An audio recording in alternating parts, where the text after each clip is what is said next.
Have you ever felt like your creativity isn't enough or that your artistic endeavors are secondary to everything on your to-do list? Have you tried all the strategies only to find yourself struggling with this yet again? Today, I have the immense pleasure of exploring these common problems with my client, Carolyn Fallert. While writing always called to Carolyn, she didn't start out as a writer. At one point, she dismissed it as indulgent and like a side hobby you pursued when you had extra time. But when she burned out after a career at an international recruitment firm, she discovered what writing could do for her if she could not just make time, but protect her time and the way she sees her art. During today's conversation, we explore the impact of familial and cultural socialization and how strategies aren't enough. You need to understand yourself. It's time to grab your pen, open your heart, and get ready to discover the importance of understanding your unique operating system and how it should determine the strategies you use. Let's get started.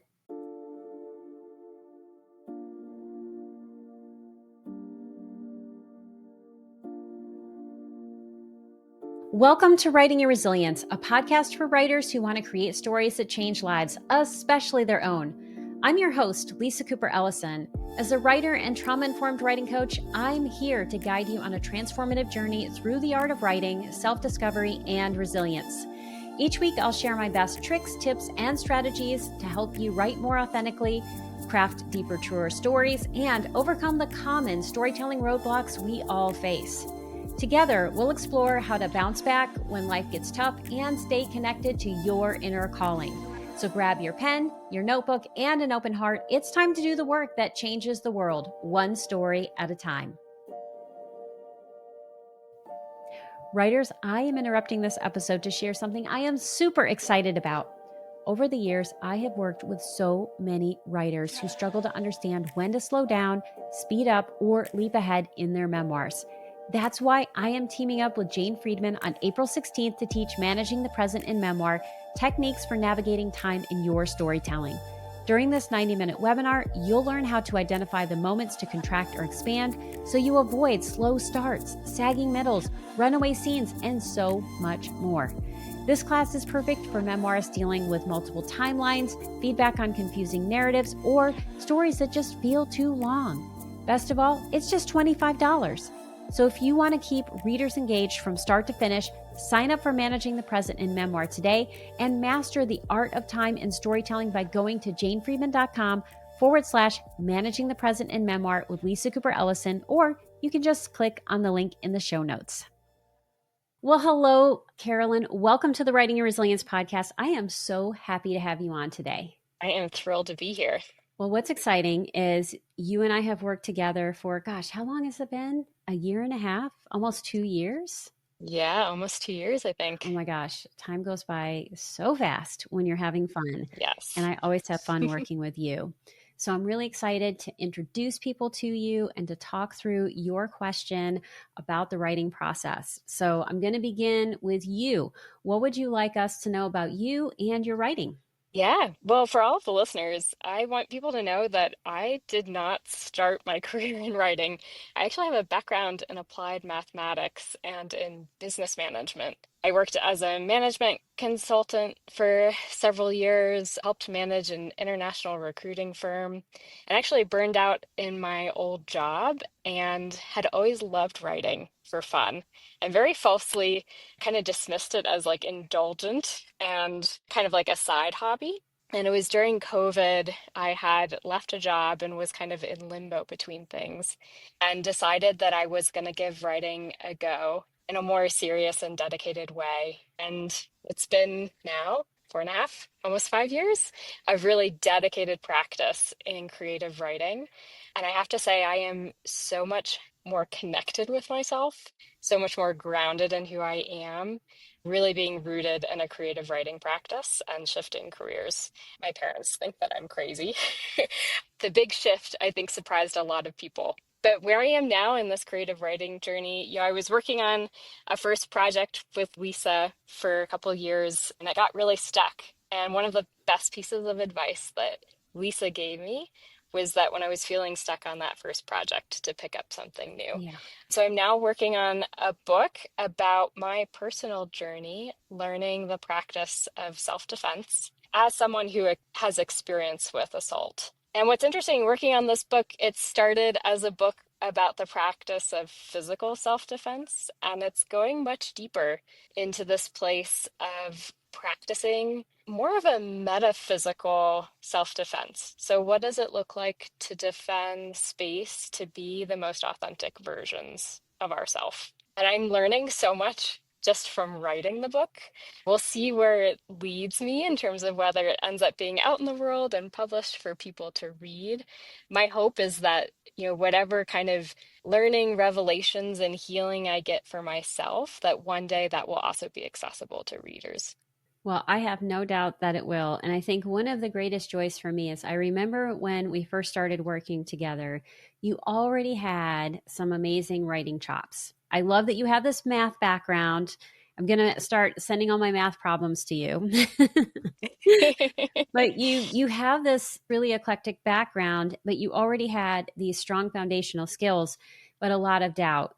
And what I love and looking at you today is seeing the light in your eyes. There is a joy that I didn't see when we first started working together. And it's just like my heart is singing.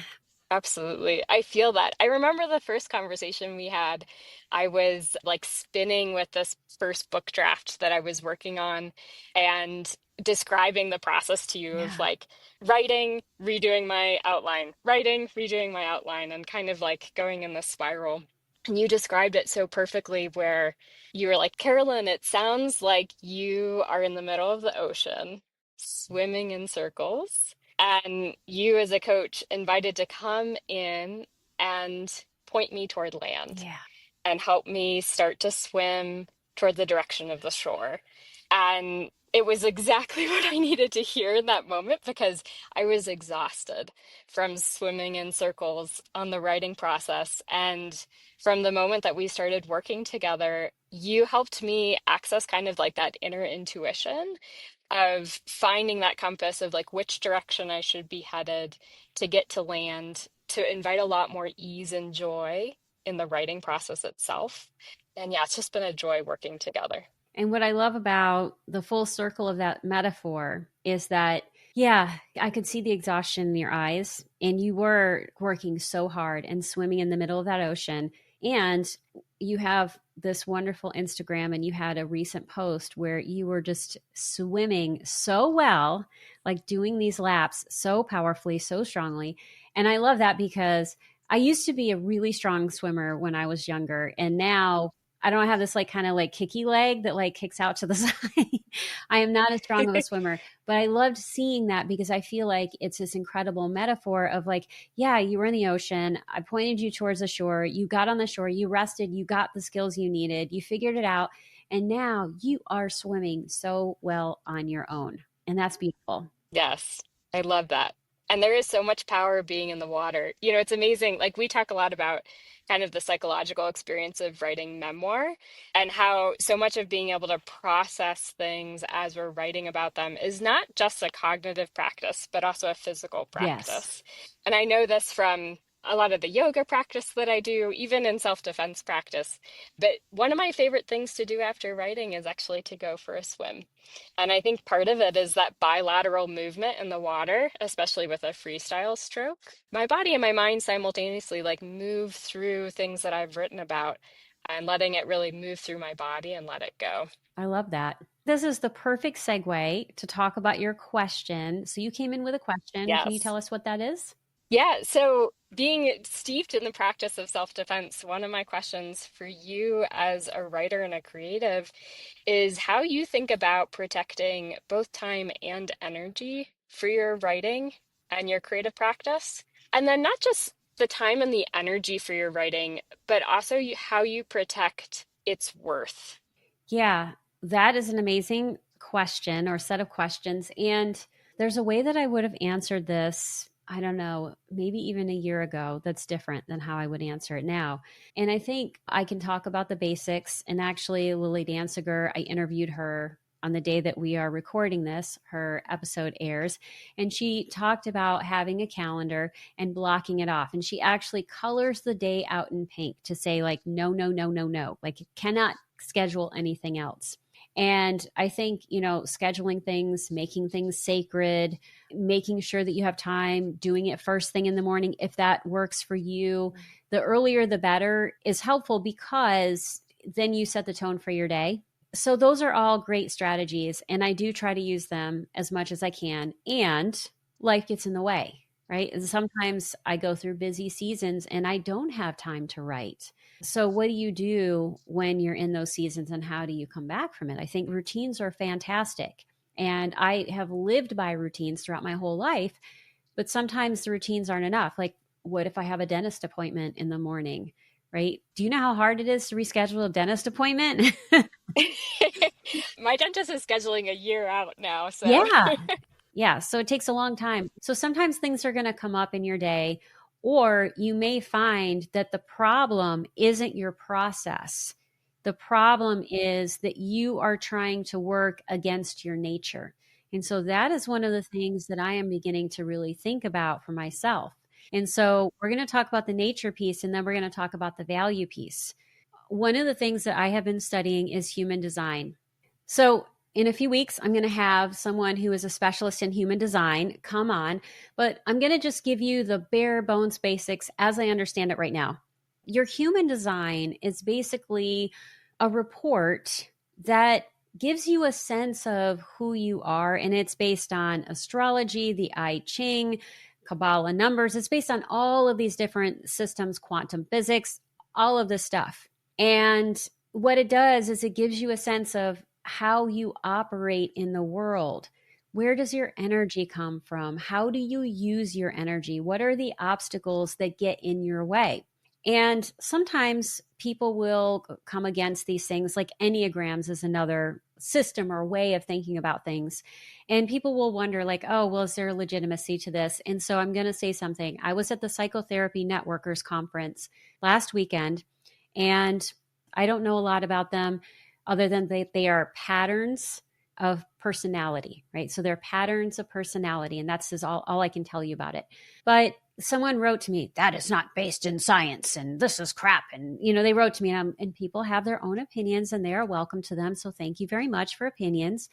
But I wondered, like, okay, is this legitimate? So I was actually in a session with Dan Siegel, who is one of the foremost researchers on attachment theory. He has done so much scientific research, right, based solely on the scientific method. And he came up with this entire system for how to think about attachment theory and how your temperament and attachment wounds come together to create personality. And it came up with 9 different patterns that largely match the Enneagram. And when I was in this talk with this highfalutin scientist, and he started talking about it, it also matches what I know about human design. Okay, so it was fantastic. that is wild. Yes. It was amazing to have this scientist validate things that I knew intuitively were right. We all have different ways that we operate in the world. And I'm just going to talk specifically about myself. So for me, I'm a generator. There are about 33% of people who are generators. We are people who have almost unlimited energy. We are the makers and the creators of the world, right? That's what we do. And I'm also an Aries. So I have a lot of fire and I can have a lot of like, come and go do it, right? That's part of my nature. So when people say like, how do you do all of this stuff, Lisa? Where does your energy come from? It comes from inside. I just really do have that. It's not made up. The thing is that generators, the way we're supposed to think about our opportunities in the world is to wait for things to come to you and then really connect with your yes and your no internally. We're not necessarily supposed to go out and find the new opportunity. We let the opportunities come to us and we pay attention to where they are in the world. And then we think about that yes and no.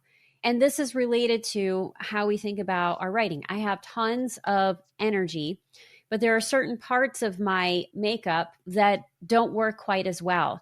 I have so much will that I could share it with other people and I would have will left over. But my motivation can be a little shaky. And it's not that I'm not a motivated person. You work with me, you know that I'm a motivated person. But directing my motivation and direction can sometimes be a challenge. And that's because I need other people. I need to feed off of their energy. So when I think about my writing time, yes, I write alone, but sometimes it's easy for me to give that away because my motivation requires me to be in connection with other people. So what I found is like this Aikido style of self-defense, right? Which Aikido is like working with the energy, pulling the energy in and using that against the person, is to say, okay, I know this is how I am.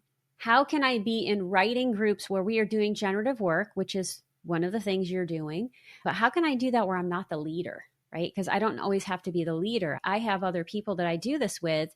And so I am drafting off of their energy and it feeds everyone, right? So it's this wonderful way of using my sensitivities and knowing about my motivation to figure out what works best for me. And it may be vastly different for you. So I think Yeah. really understanding that makeup is helpful. And I'm going to be quiet here for a second to see what you have to say.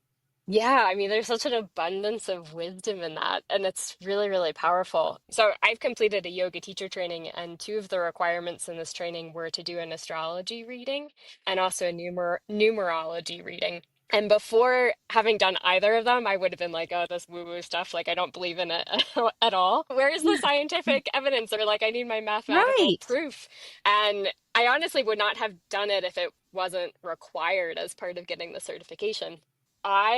In both the conversation with the astrologist and the numerologist, I was blown away by their ability to pinpoint really accurate dimensions of my personality. For an astrology, numerology, if it's human design, whatever framework you want to use, I think whether or not people believe in them from a scientific perspective, there's a lot of power in having someone kind of put a mirror up to you Yes, and to be able to look at that reflection and say, does that resonate? Does it not? exactly. And are there elements here that seem surprising to me that I never thought of before? And I think both the astrology reading and the numerology did that for me. And part of the dimension of it was really validating in that in both of the readings, they kind of mirrored back to me that a lot of the way that I work is I'm incredibly humanitarian, like care deeply about people and about society and about community and wanting to be generous and giving and supportive. And for me to show up to any of that work, I am a deeply introverted person. And so I have to refill my well of energy with a lot of solitude Yes. and a lot of self-reflection. And so what's interesting, hearing you talk about human design, it resonates so much kind of thinking about even my writing process that to be able to sit down and write, I have to start with a well of energy and a well of creative inspiration. And the way that you get to that, I think, is different for every single person.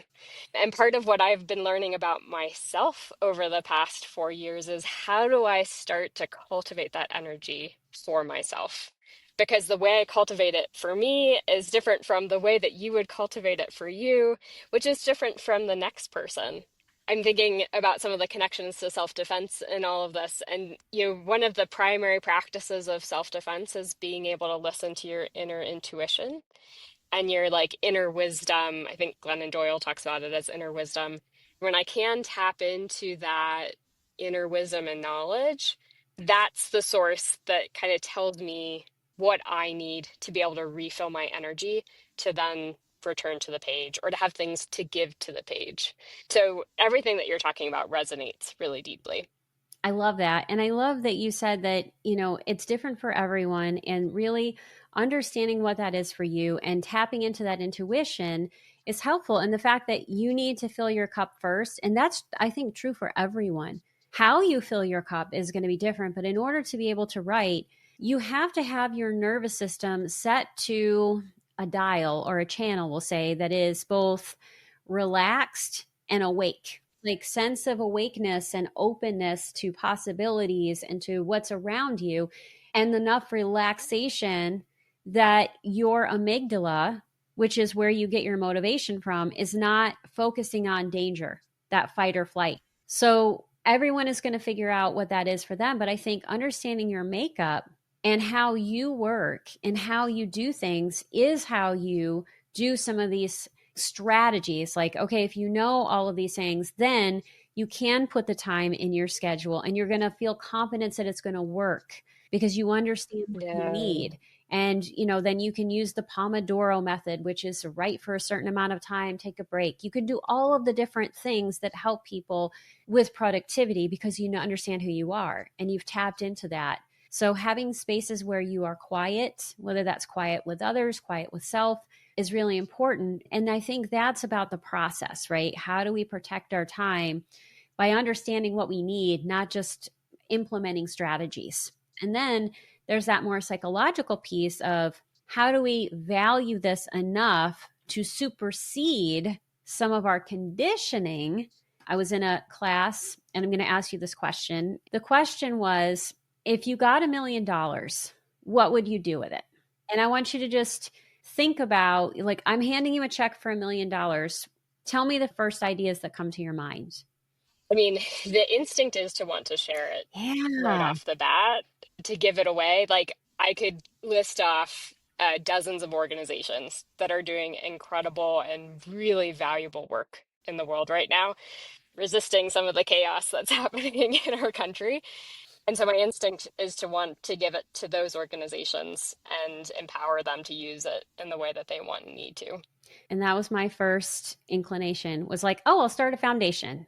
Oh, I'll do this. I'll give it to this group, that group.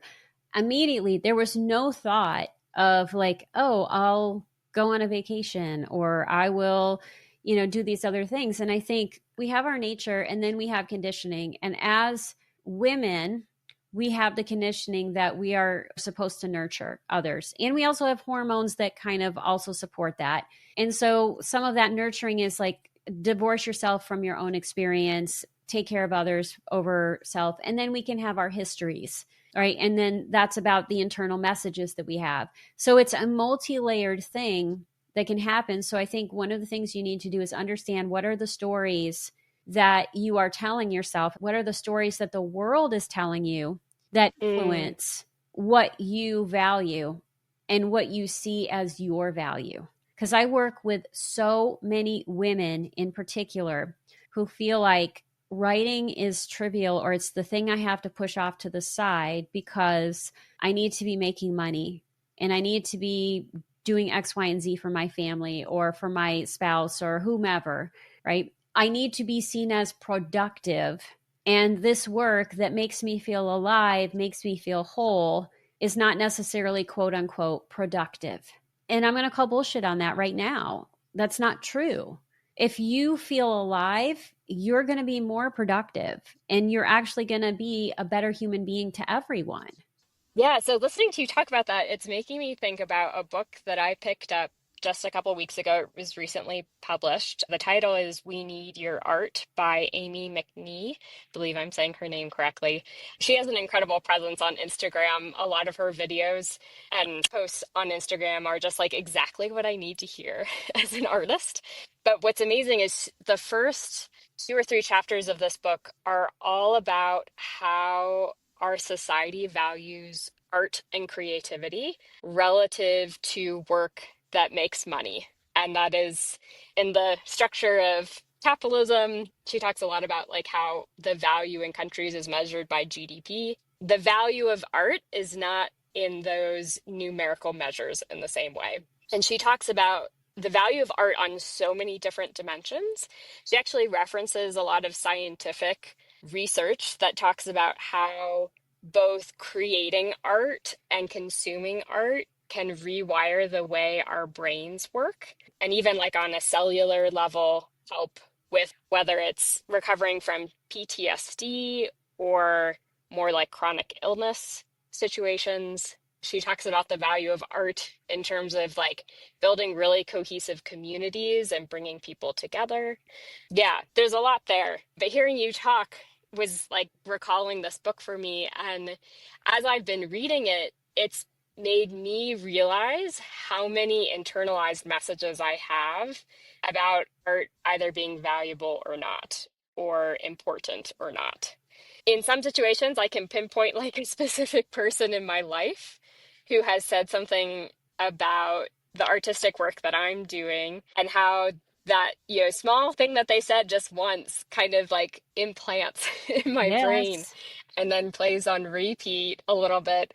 And how so much of the process of like reclaiming the value of whether it's whatever type of artwork, and in this context specifically, the value of our writing, to be able to do that, I have to comb through, identify those messages that I've internalized, and really intentionally let them go.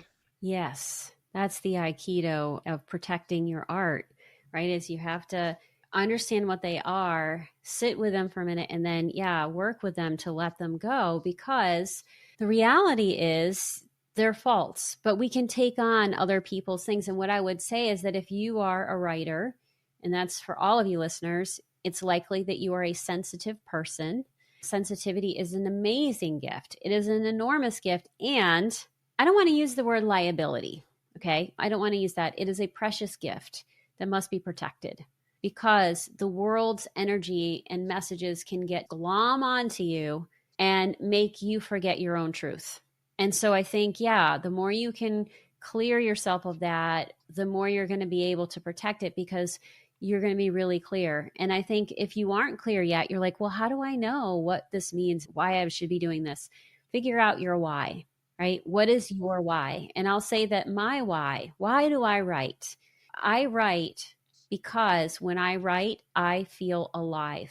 I feel fully alive. I feel fully aligned with who I am. And it does not matter if it's for other people or if it's for myself, I feel fully aligned. And when I feel fully aligned, I am a better person. That is my number one why. And then, of course, each project I do will have a why, but that's the kind of thing you want to have for yourself. And I know I'm putting you on the spot here, but do you have a sense of what your why is? Oh, that's such a fantastic question. When it's interesting, I think if you would have asked me this a couple of years ago, again, kind of like, oh, if I gave you this $1 million, what would you do with it? My initial answer to that question would be that, I write to connect with other people, or I write to give to other people, or to share something with other people. And I think what I've realized more and more over the past couple of years is that there's some social conditioning in that, in terms of like, oh, if I'm going to create, it has to be for someone else. Right. And something that I've realized is that actually the most powerful and rewarding creative work that I've done is the creative work that I do for myself first. When I say that I do it for myself, I do it because it energizes me. It makes me almost feel like giddy with excitement while I'm working on it. It feels playful, like I'm returning to like the little Carolyn version of myself and getting to like play on the page. That is like really the first answer to the why. Because at the end of the day, I think you can like create with all these humanitarian intentions, but that like intrinsic motivation of the way that writing makes me feel is what's actually going to bring me back to the page every day. Yes. And when you offer that to yourself, you are ultimately able to give it to others. And so it is the gift that keeps on giving. And you know what? This conversation could be going on forever because there's so many gifts in it, right? We could be the gift that keeps on giving. I like to keep these relatively short. So we are going to wrap up. And so I'm going to end with one final question. You are doing so many incredible things in the world. You have such a wonderful way of thinking about self defense and helping us reframe how we see self defense. What are the best ways for people to connect with you and to learn more about what you're up to? Definitely. I appreciate you asking. So, the two best ways to connect with me right now are first through my Substack. The URL for my Substack is https://yourpowers.substack.com. And on that Substack, I offer really concrete self defense practices for physical self defense, but also a lot of posts that are talking about more of this metaphysical of how do we protect time, space, energy to be the best version of ourselves.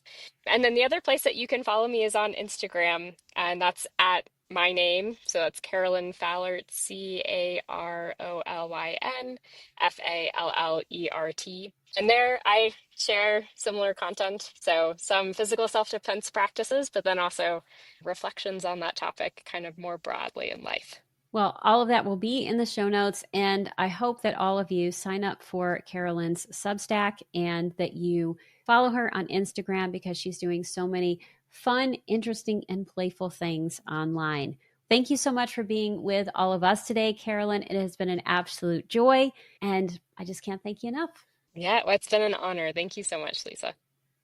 Thanks so much for listening. If you'd like to learn more about Carolyn, please see the show notes for this episode. But before you go, I would love it if you would text the show if you're on Apple Podcasts or Spotify, or leave a comment on YouTube with the answer to the following question. What's the biggest obstacle you face when trying to protect your time for your writing? A, competing responsibilities like work, family, or other commitments. B, lack of motivation or inspiration. C, difficulty setting boundaries with others. Or D, self-doubt about the value of my writing or your creative work. I would love to hear your thoughts on this topic. And speaking of your thoughts on the podcast, I'd love to give a quick shout out to Trisha L., who shared on Spotify that she just bought Jane Friedman's new book, The Business of Being a Writer, and W. Kara SCFOR for your kind words about my episode with Saman Akbarzada. It was so lovely to hear from the two of you. And listeners, if you haven't contacted the show yet, I'd love to hear from you too. Until next time, remember that your story matters. And as you work on it, you change lives, especially your own. That's it for today's episode. Thank you so much for tuning in. I truly couldn't do this podcast without your support. If you love this episode, here are 3 simple ways you can keep this show thriving. 1, subscribe or follow Writing Your Resilience on Apple Podcasts, Spotify, or YouTube so you never miss an episode. 2, leave a 5-star review to help others discover the podcast. 3, join my engaged writing community by signing up for the Writing Your Resilience newsletter. As a thank you, you'll receive a free copy of Write More, Fret Less, a toolkit for gaslight-proofing your writing practice. Have feedback for the show, a topic you'd love me to cover, or questions you'd like me to answer? Drop a comment on YouTube, text the show, or email me at writingyourresiliencepodcast@gmail.com. Until next time, keep writing, keep growing, and keep showing up for yourself. Your story matters, and I am so proud to be writing alongside you.